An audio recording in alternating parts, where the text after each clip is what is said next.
Sometimes we're surprised when simple things remind us of our loved one and remind us of our loss. But what if these moments aren't because something's wrong with us? I mean, other than the main thing that's wrong. Welcome to Finding Words in Hard Times, the podcast where we provide stories and tools to help you be more comfortable as you help others in hard times. I'm John Swanson, teacher, writer, and hospital chaplain. This is episode 109. Remembering your loved one is normal.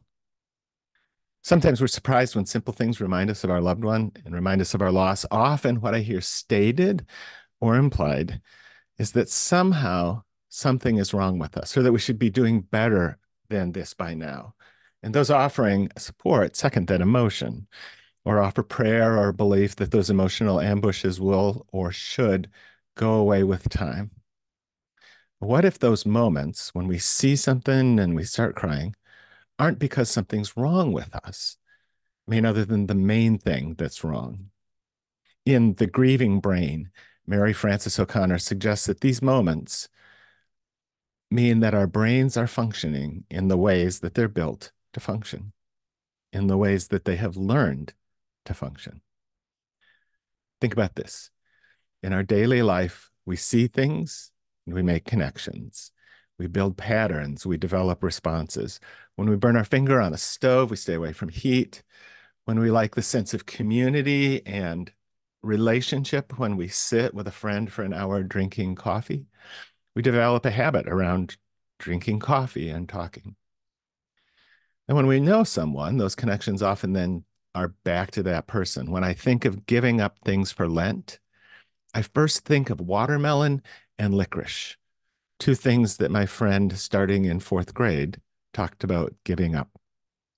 When I see Instagram pictures of espresso machines and odd things with espresso machines, I think of my friend Brian.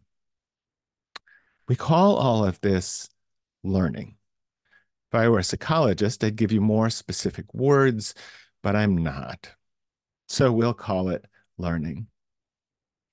Now, when a person is someone that we love and we spend time together, we build so many connections between that person and geography, places that we go, that person and music. Oh, that was our song. That person and odors, that person and activities, or even odd biases for or against particular colors. So, in the course of a day or a week or a year, that thing, when we see it, reminds us of that person and we reach out. So, when I see an espresso machine video, I send it to my friend Brian. And that person can remind us of things. I mean, it can be funny, like when our 2-year-old grandson wakes up from a nap at our house and sees me, he says, "Grandpa, make coffee?" Those glimpses of somebody and reminders can be more complicated, like when seeing someone reminds us of tasks not completed or pain.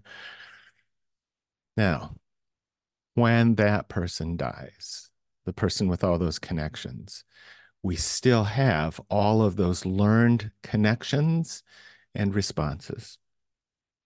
We see or smell or go, and we remember them. But now we can't call them or text them or forward that to them. And so we're reminded of that gap, the gap that says we can't do that right now. Now, the answer to all these sudden reminders is that there isn't anything wrong with us. There's nothing to fix. There's not anything broken in our tearful response. There's just this big break in our heart. What can happen is not being fixed, but what can happen is learning what to do when we remember our loved one, learning to cry and know that it's okay to cry rather than being stunned by it, being willing to remember, being willing to breathe, learning that we are now learning how to live in an identity that's different than and deeply shaped by and inextricably linked to our previous identity. We will learn new routines slowly and will be less surprised by the response. But it's not that we won't have the response. Those tears, that sense of loss, a perfume may remind us of our grandmother, a photo may remind us of a place or a conversation. Our goal isn't getting past the response. Perhaps there isn't a goal in grief. But there's nothing wrong with us when we respond, when we see those things and then we have a response.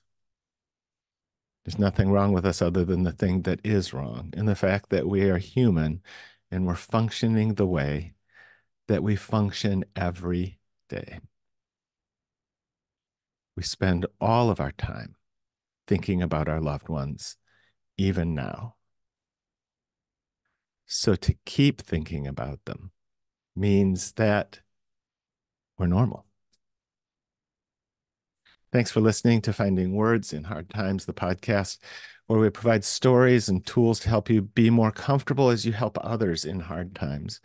Subscribe to the newsletter at thisishard.substack.com. Check the show notes for links and resources. And thanks for being a helper.